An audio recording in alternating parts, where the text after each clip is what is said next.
तीसरे पारे में दो हिस्से हैं, सूरह बकरा का आखिरी हिस्सा और सूरह आले इमरान का इब्तिदाई हिस्सा।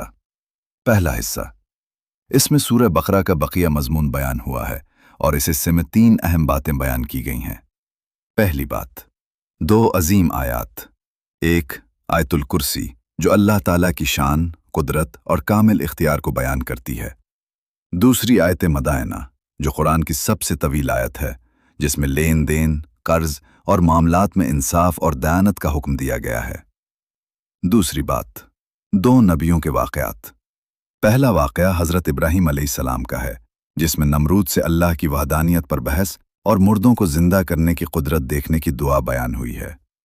दूसरा वाक़या हज़रत उज़ैर अलैहिस्सलाम का है, जिन्हें अल्लाह ताला ने 100 साल के लिए मौत दी, फिर दोबारा जिंदा किया ताकि क़यामत पर यकीन वाज़े हो जाए।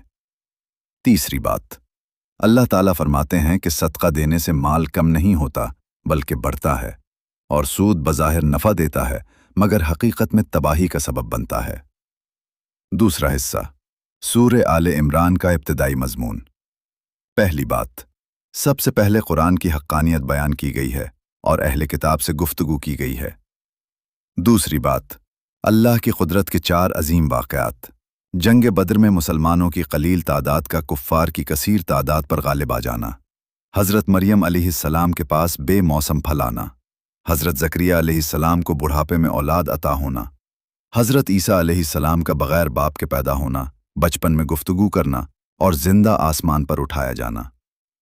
तीसरी बात, मुनाजरा, मुबाहिला और मुफाहिमत। रसूलुल्लाह सल्लल्लाहु अलैहि वसल्लम का अहले किताब से मुनाजरा हुआ, फिर मुबाहिला की दावत दी गई कि दोनों फरीक दुआ करें कि झूठे पर लानत हो। जब वो तैयार न हुए तो मुफाहमत हुई, यानी सबको एक मुश्तरका बात की दावत दी गई, ला इलाहा इल्लल्लाह।